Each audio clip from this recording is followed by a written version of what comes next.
Hello, every pony. I'm MasterCode, your ace analyst, and today we're once again going back to the past in Season 2 with the Last Roundup. This is the first major Applejack episode since Applebuck season. Sure, we've seen her in other episodes where she shared the story's focus, like in Look Before You Sleep and Fall with Her Friends. And while those episodes were entertaining and good, the show really didn't hit any major strides in Applejack's character development since early Season 1. The Last Roundup is not only an entertaining episode, but it's also a greater evolution of the moral from Applebuck's season, but we'll get to that later. We open up with AJ practicing for the rodeo competition, with Apple Bloom praising the modest farm pony to high heaven. You've got more blue ribbons than any pony in Ponyville ever!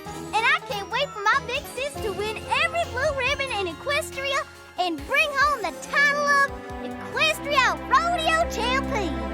One of the reasons I admire Applejack from a character standpoint is her fondness for the simple things. AJ herself is fulfilled simply from helping others, and I love her hometown pride, being somewhat of a philanthropist, giving back to the community that supported her, this time willing to give the prize money from an upcoming rodeo back to the town hall, which was destroyed by some controversial gray Pegasus.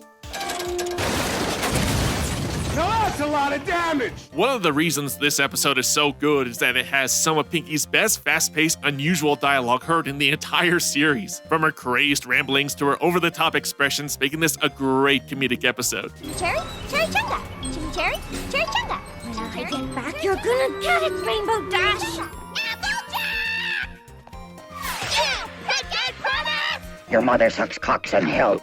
Even the main six contribute to some great funny moments like the I Love Lucy cherry sorting scene. Please slow down. Speed it up a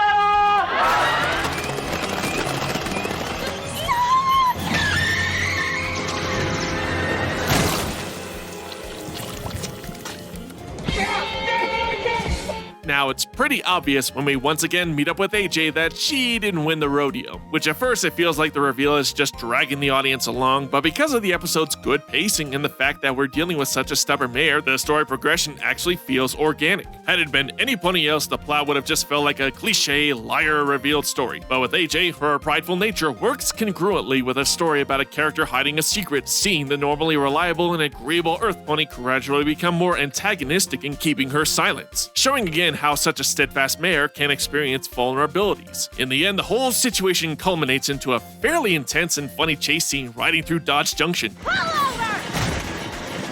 Hey, cut that out! Oh, Verity catching what? Pinky?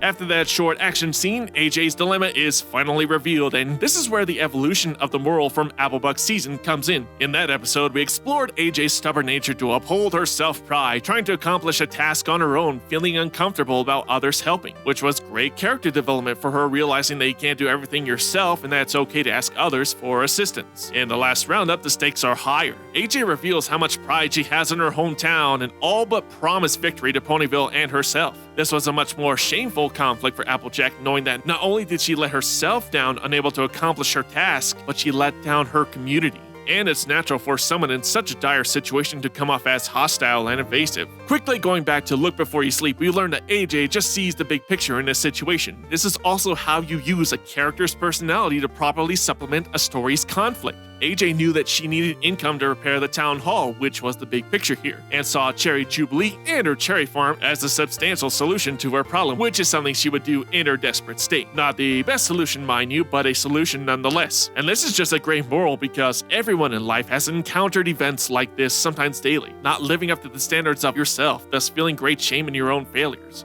I suppose you feel you let everyone down, and you made a fool out of yourself and everything. But did you notice something, Charlie Brown? What's that? The world didn't come to an end.